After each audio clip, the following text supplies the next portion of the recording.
A couple of housekeeping things first. Please remember, we've got this week of classes. Phone away, please. Put it in your pocket, your bag, please. Thank you. We've got this week of classes. We've got next week of classes, and then there are midterms. So the Monday midterms week we'll have off. It's MLK Day. And midterms will be Tuesday, Wednesday, Thursday. They'll go by period rather than by subject as they have in the past. So I don't know yet exactly which day we'll have our exam. Anyway, it'll be then. The midterm is going to be based on these questions about the Odyssey and the Inferno, sort of like your tests that we've had. I want to have next week a test on the first two cantos of, oh, wait, we had an Inferno test, didn't we? Have a test on cantos, what's it going to be? Like 1 through 5. These before the midterm. But make sure you give us another practice test. If I have one made, I'll give you one. But otherwise, in pretty much the same format. Make sure you're studying those questions. You know, be familiar with the main characters, the main events, the general structure of Hell so far. The cantos that we spent a lot of time on, especially ones like Canto 5, would be good ones to focus on. This week also, we'll be starting our next writing assignment. So the final writing assignment for the second quarter is going to be like we had at the end of the first quarter in 3 parts. This will be a longer essay about a topic of your choice about the Inferno. So this first week, Friday, I'll hand out a sheet about this tomorrow for you guys, but pretty much the same thing that we did last time with the Odyssey. An idea of showing that you have a good idea of what it is that you want to be arguing in this essay and what arguments you're going to use to support it. You don't need to have any of that fleshed out. It's just this first paragraph with your thesis statement underlined. Remember, the thesis statement needs to be some sort of opinion. It's not a factual question, really. You know, it's easy enough for us to look in the book and say, okay, yes, there are 3 major sections of Hell, but 9 circles in total, and you know they're divided up this way. I mean, that's true, but that's not what I'm looking for. I'm looking for an opinion here. You know, something, the kind of thing you'd write about in one of these response papers.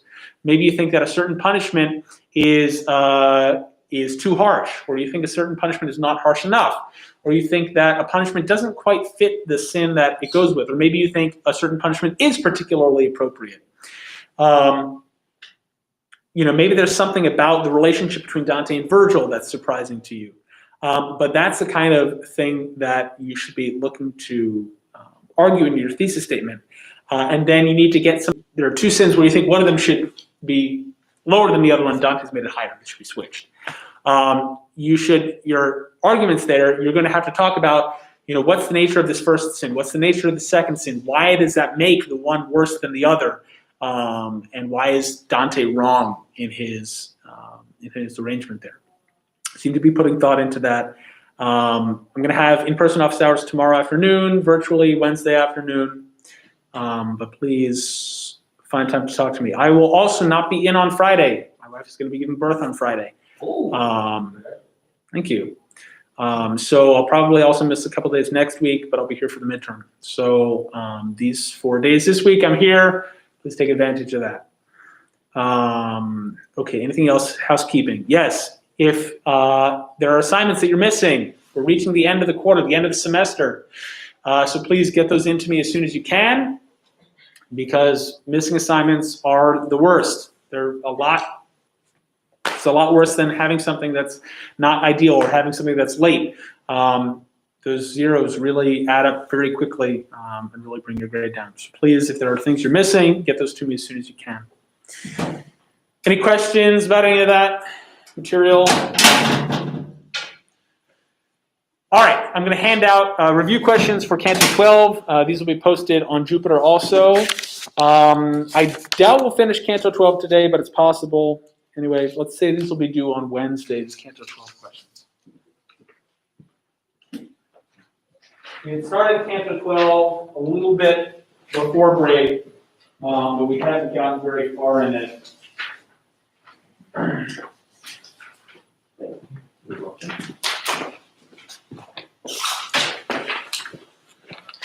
So let's say English, Canto 12 for one of the pages, the sixth, and thesis and intro for the 8th, Friday. Again, turn on Jupiter's. On Jupiter.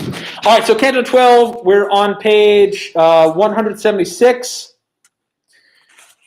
Let's get a quick recap of where Dante and Virgil currently are in hell. Where are they in hell right now?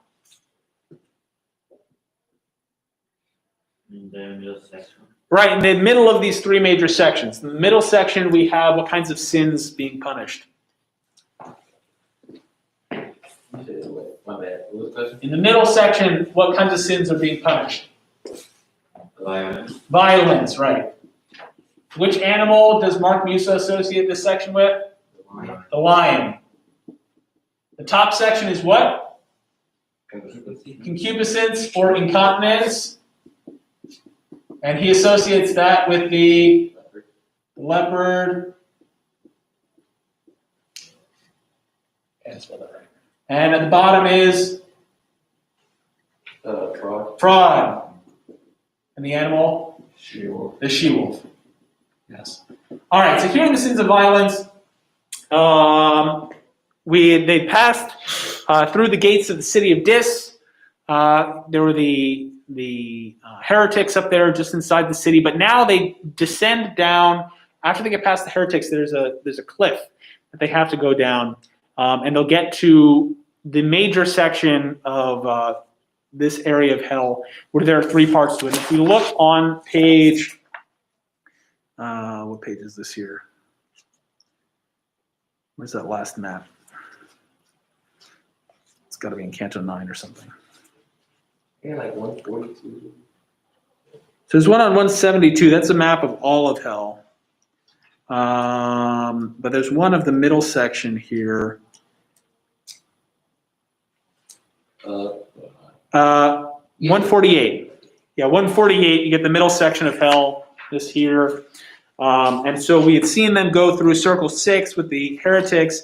Now they're going to be descending into Circle 7, which is subdivided into three parts for these different sins of violence, depending on who is being harmed by the violence. All right, so Canto 12, we read about the first page or so. As they're going down this cliff, which normally they wouldn't have been able to climb down, what does... why are they able to get down this cliff? Well, Virgil is a shade. He's a ghost. He's just a spirit. So it wouldn't be a problem for him. But Dante, normally these cliffs are not things he would be able to climb down. But here he's able to climb down this cliff to the seventh circle. Why? What makes him able to do that? If you look at the little summary on page 176, or you look again at the bits we read on 176 and 177, you'll see that. Why is it that he was able to get down here? Right, there had been a landslide, and part of the cliff had collapsed. When had that happened?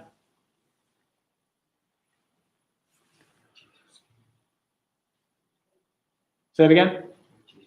Right, when Christ went down into hell. When he went down into limbo, all of hell shook, and it was broken in places. And this is one of them. All right, they get down there, and what's this creature that they see? The centaurs? Not yet. We haven't gotten to the centaurs yet. On page 177, what creature do they see there? It is another figure from Greek mythology. We've been talking about this I think just before we dismissed on the Friday before break. The Minotaur, yes, the Minotaur. The Minotaur, what is the Minotaur? Yes, it's half bull, half man. The bottom half is man, the top half is bull. Yes, a flesh-eating creature that. So it was the son of King Minos' wife. That's why it's called the Minotaur. King Minos is figure in Greek mythology and was locked up in the labyrinth. And they fed people to it every so often. And eventually he was killed by the Duke of Athens, whom Virgil mentions. When they see the Minotaur, it starts to rage. Remember here, violence, very closely connected to the sin of wrath or anger, which we saw just outside the walls of Dis in the Styx River, those souls of wrath. And here Virgil mentions how the Minotaur had died. So you look at line 14. When the Minotaur saw us, he bit into his flesh, gone crazy with the fever of his rage. My wise guide, Virgil, cried to him, perhaps you think you see the Duke of Athens come again, who came once in the world to bring your death. Begone, you beast, for this one is not led down here by means of clues your sister gave him. He comes here only to observe your torments. The Minotaur was kept in this labyrinth and eventually was killed by Theseus, figure in Greek mythology, who was the king of Athens, who was able to kill the Minotaur because Minos' daughter, Ariadne, had given him a magic spool of thread that would let him find his way back out of the labyrinth after he killed the Minotaur. And then the Minotaur responds in lines 22 to 24 like a bull, not like a human, like an animal. The animal part has won out here. Yes, he's half man, half beast, but the animal part has won out. The top half, his head, is animal. And the human part is not in control here. The animal part is. Symbolizing this, the violence, the rage, the loss of the good of intellect. Was one phrase from Canto 1, or Canto 2 maybe. Those who lost the good of intellect, they lost the ability to use their minds to think clearly, and that's why they're down here in hell. All right, and then they get down the cliff. All right, we'll turn to page 178. Start with line 46. Line 46 there. Virgil just described to Dante how it is that this landslide happened. And then he says, but now look down the valley. Coming closer, you will see the river of blood that boils the souls of those who through their violence injured others. O blind cupidity, means desire, and insane wrath, spurring us on through our short life on earth to steep us then forever in such misery. I saw a river, wide, curved like a bow, that stretched, embracing all the flatland there, just as my guide had told me to expect. Between the river and the steep came centaurs, galloping in single file, equipped with arrows, off hunting as they used to in the world. Then seeing us descend, they all stopped short, and 3 of them departed from the ranks, with bows and arrows ready from their quivers. One of them cried from his distant post, you there, on your way down here, what torture are you seeking? Speak where you stand, if not, I draw my bow. And then my master shouted back, our answer we will give to Chiron when we're at his side. As for you, I see you are as rash as ever.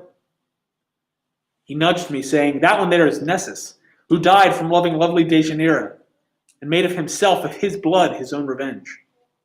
The middle one, who contemplates his chest, is great Chiron, who reared and taught Achilles. The last is Pholus, known for his drunken wrath. They gallop by the thousands round the ditch, shooting at any daring soul emerging above the bloody level of his guilt. What are they now going to see, or what is Dante now going to see as they descend into circle 7? What does Virgil tell him he's going to see? The centaurs? Well, they do see these centaurs, and we'll talk about them in just a second. And what are they going to get to? What's on the other side of the centaurs?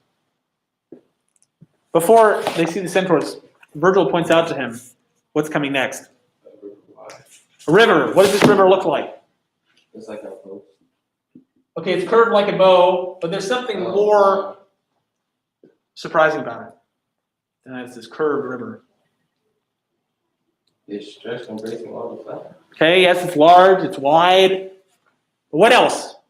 What detail about it does Virgil mention when he first mentions it at the top of the page? What kind of a river is this? At the top of page 178. Oh, river of blood.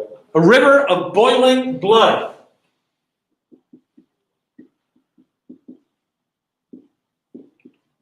And what sin is being punished here according to Virgil? People that like injured others. Yes, violence against others.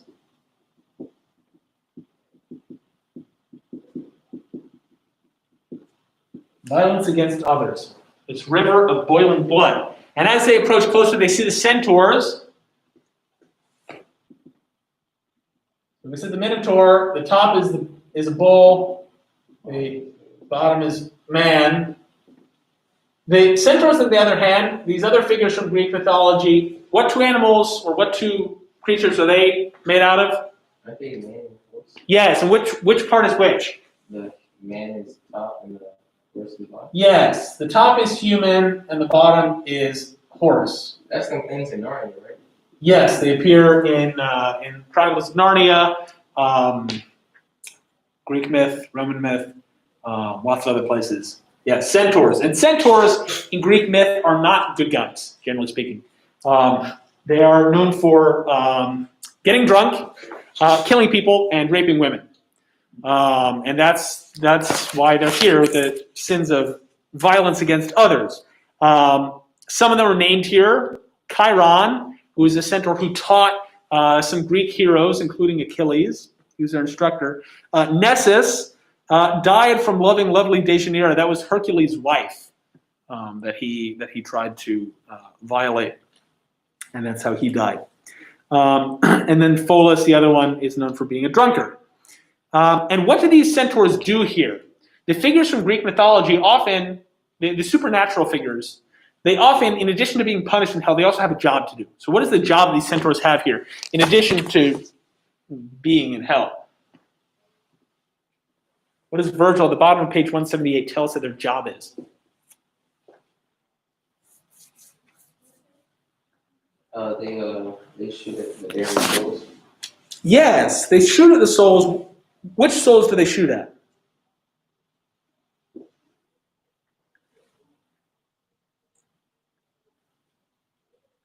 Shooting at any daring soul emerging above the bloody level of his guilt. These souls are in the river of boiling blood. And anybody who tries to come out or tries to go further up than they're supposed to, the centaurs shoot at them. They're kept there in the blood by this. They're kept there in this punishment for their violence by violence. And centaurs in Greek myth, generally they're archers. That's how they're portrayed.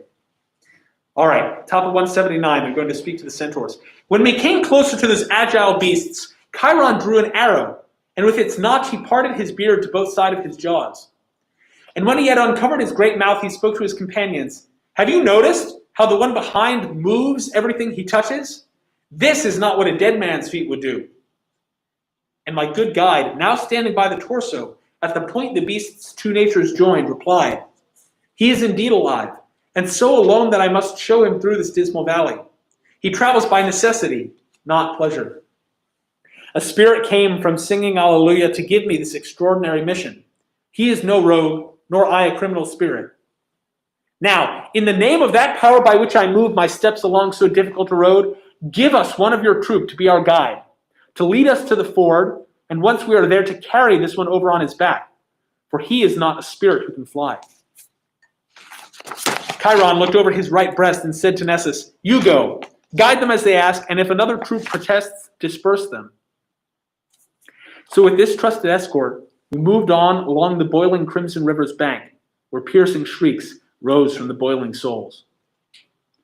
They speak to Chiron, the leader of these centaurs, and the one who's famous in Greek myth for having taught Achilles among some other Greek heroes. And what does Virgil tell them to do? He doesn't really ask, he tells them. He says, in the name of that power by which I move, invoking God here, although Virgil never quite names him. What does he tell the centaurs to do?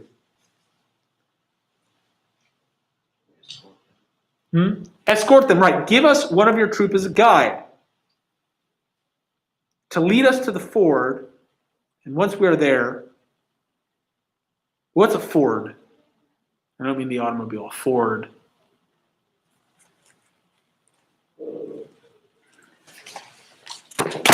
A ford, you ford a river. Ever play the Oregon Trail? I guess I'm too old. I guess you guys are too young to play that. A ford is a shallow place in a river where you can cross on foot.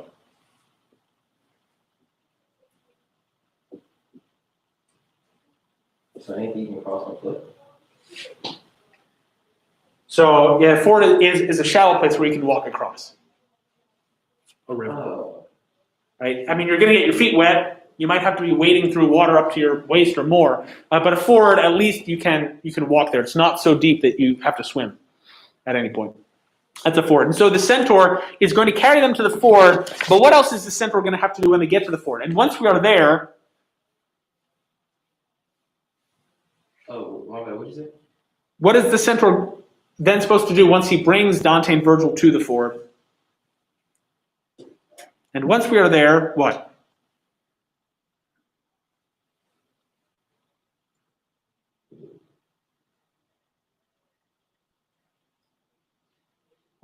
Carry this one over. Carry wants him to carry Dante? Right, why? Because he's still alive. He can't fly. Right, and what kind of river is this? A river of boiling blood. Yeah, boiling blood. Dante does not want to be walking through, even wading through this river.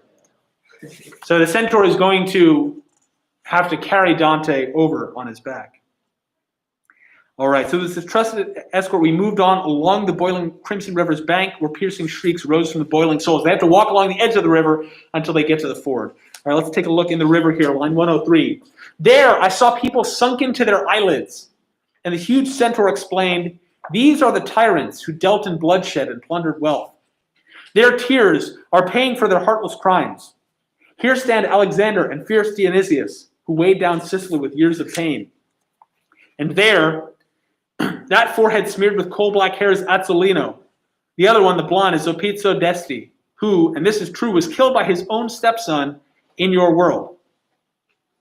With that, I looked to Virgil. But he said, "Let him instruct you now. Don't look to me." A little farther on, the centaur stopped above some people peering from the blood that came up to their throats. He pointed out a shade off to one side alone and said, "There stands the one who in God's keep murdered the heart still dripping blood above the Thames."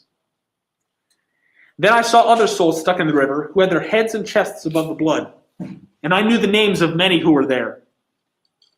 The river's blood began decreasing slowly until it cooked the feet and nothing more. And here we found the ford where we could cross. "Just as you see the boiling river here on this side getting shallow gradually," the centaur said, "I would also have you know that on the other side, the riverbed sinks deeper more and more until it reaches the deepest meeting place where tyrants moan.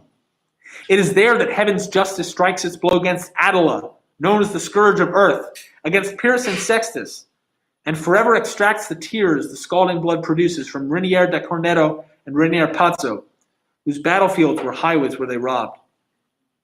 Then he turned round and crossed the ford again. All right, we see a number of different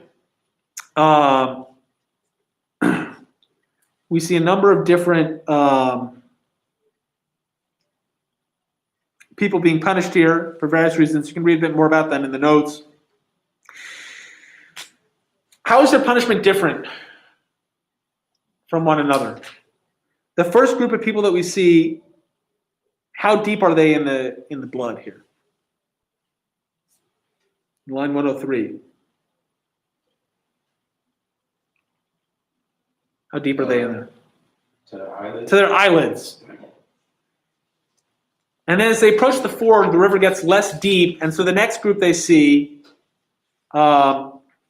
in lines 115 to 117, the blood came up to their throats.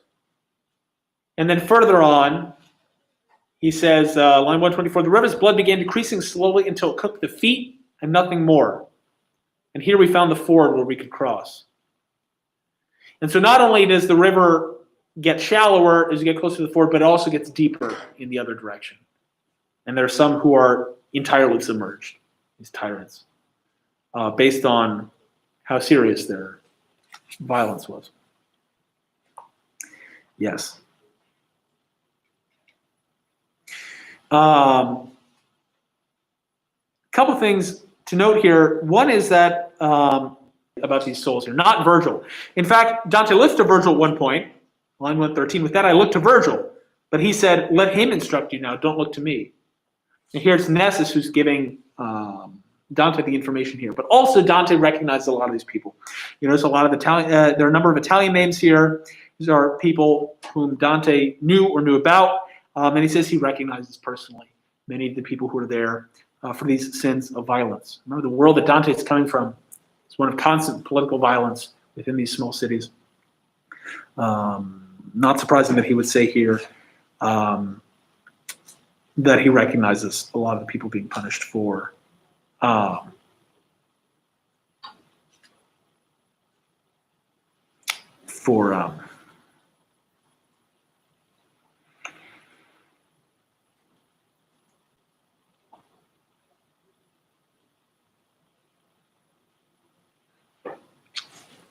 violence against others. But notice the violence against others is the least bad of the forms of violence that we're going to see. There are two more sections here, which we'll get to in the next couple of cantos, which are worse. Yeah, we can start Canto 13. So turn to 186, Canto 13. Remember, that was the river Phlegethon here, of these rivers here, the rivers of hell. They crossed the river with the assistance of Nessus. After seeing these other sinners there. And Nessus leaves them on the other side. He finishes speaking with them, and then he goes and crosses the river, crosses back over the river. There are many ways in which this is a one-way road down through hell, but this is a very visible way in which, now that Dante has crossed this point, he can't go back the way that he came. He's just physically unable to cross this river of boiling blood and go back where he came from. All right, so Canto 13. Interesting this is 13. Anyway, okay, no sooner, let's read the little summary there. No sooner are the poets across the Phlegethon than they encounter a dense forest from which come wails and moans, and which is presided over by the hideous harpies, another figure from Greek mythology, half woman, half beast, bird-like creatures. Virgil tells his ward to break off a branch of one of the trees. When he does, the tree weeps blood and speaks. In life, he was Pierre de la Vigne, chief counselor of Frederick II of Sicily. But he fell out of favor, was accused unjustly of treachery, and was imprisoned, whereupon he killed himself. The pilgrim is overwhelmed by pity. The sinner also explains how the souls of the suicides come to this punishment, and what will happen to them after the last judgment. Suddenly, they are interrupted by the wild sounds of the hunt, and two naked figures, Lano Siena and Giacomo da Sant'Andrea, dash across the landscape, shouting at each other, until one of them hides himself in a thorny bush. Immediately, a pack of fierce black dogs rush in, pounce on the hidden sinner, and rip his body, carrying away mouthfuls of flesh. The bush, which has been torn in the process, begins to lament. The two learn that the cries are those of a Florentine who had hanged himself in his own home. Okay, here in Canto, we had on the river boiling blood, we had souls who had committed violence against others. But here, in the second subsection of Circle 7, these are people who didn't commit violence against others, but committed violence against what? Against themselves. In fact, worse, in Dante's opinion, than violence against others.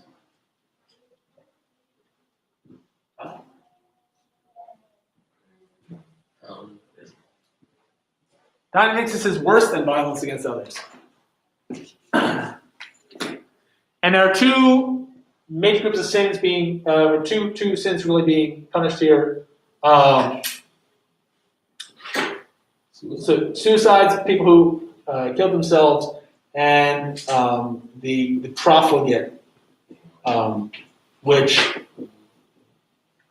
here, profligate refers to people who waste their money, not just in a sort of careless way, but a sort of actively destructive way. And Dante, these people that Dante puts here as the profligate, were members of this group that Dante knew of, these young, wealthy Italians who they had lots and lots of money, much more than they needed, and so they wasted it all. They would have these massive palaces built, and then they would burn them down just for fun. They had parties where they had expensive meats, maybe like a whole roasted peacock, but instead of roasting it on a fire made of wood, it was a fire made of cloves, the spice, which, I mean, still now, to get enough cloves to make a real fire would be insanely expensive. But back then, even more so. Sort of like the lighting the cigar with the $100 bill, or the legend of who's it, Cleopatra, who took pearls and dissolved them in vinegar and then drank it. Here, these aren't just people who are careless with their money. This is a sort of active, willful destruction of property here. Those are the two groups here. So Dante puts these, and we'll get to the Canto in a minute, but Dante puts these sins lower than sins of violence against others, which might be kind of surprising.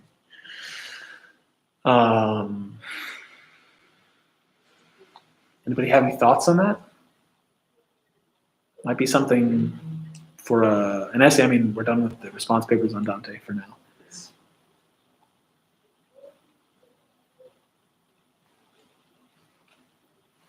I mean, I would think violence against others would be worse than against yourself.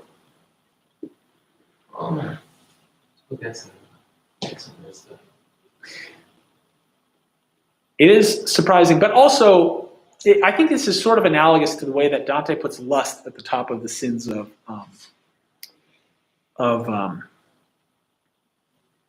concupiscence.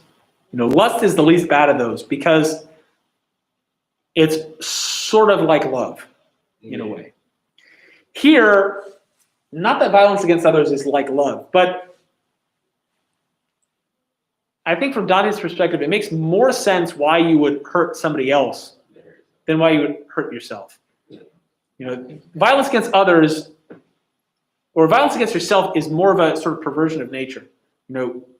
We have this instinct for self-preservation. We have this natural love of ourselves, which of course could be appropriate or could be too much or could be too little. And so, whereas other people, it makes a bit more sense. That's what I think he's getting at here. But it's also going to tie in a bit to something in the next group, the last group of violence, which he thinks is even worse than either of these. But let's take a look here at the Wood of the Suicides. One of the more weird cantos in the Inferno, for reasons that you might have picked up on in the little description there. But let's see. We've only got a couple minutes, but we can read at least a little bit here. So 186, start right from the beginning. Not yet had Nessus reached the other side. Who's Nessus, by the way? Who's Nessus? Who's this Nessus who hasn't yet reached the other side? That's whose wife? Mine? Not Miles. He's the one carrying. Yeah, Nessus was the centaur that carried them across the river, across the Phlegethon. So he hasn't yet gotten back to the other side. Not yet had Nessus reached the other side when we were on our way into a forest that was not marked by any path at all. No green leaves, but rather black in color. No smooth branches, but twisted and entangled. No fruit, but thorns of poison bloomed instead. No thick, rough, scrubby home like this exists, not even between Cecina and Corneto, for those wild beasts that hate to run in farmlands. Here, the repulsive harpies twine their nests, who drove the Trojans from the Strophides with filthy forecasts of their close disaster. Wide-winged they are, with human Before we go on farther, my guide began, remember you are in the second round, and shall be till we reach the dreadful stand. Now look around you carefully and see with your own eyes what I will not describe, for if I did, you wouldn't believe my words. Around me, wails of grief were echoing, and I saw no one there to make those sounds. Bewildered by all this, I had to stop. What does this place look like? A forest. What kind of forest? It's dark. Thorns, poisonous thorns. These trees don't have green leaves, they have black leaves. Their branches are twisted and tangled together. Instead of fruit, they have poisonous thorns. What other part of the Inferno might this remind us of? What's that? The very beginning, when Dante is... Isn't that when they couldn't eat? No, you don't. Oh, we might think of Tantalus in the Odyssey, who's trapped in the water where he can't bend down to reach the water, but he can't reach up to get the fruit. You might think of that, but also we think of the beginning, when Dante is lost where? In a dark forest, in a dark wood. We might think of that again here. Maybe Dante's telling us a bit about his mental state at that time in his life that he's describing. But here there's this forest, and so the harpies live here. We get this description of the harpies. They've got these women's faces and necks, and the rest that are like these big, fat, gross birds. And what does Dante hear when they're there?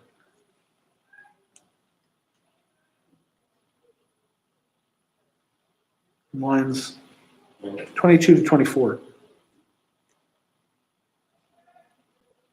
Wails of grief. Right, he hears these wails of grief, he hears these cries, but what? Oh, he saw no one? He doesn't see anyone. He sees these trees, but he doesn't see anyone. All right, we'll leave off there for today. So Canto 12, questions due Wednesday. Thesis statements and intros for Friday, please. Missing work, get them as soon as you can. Thank you very much.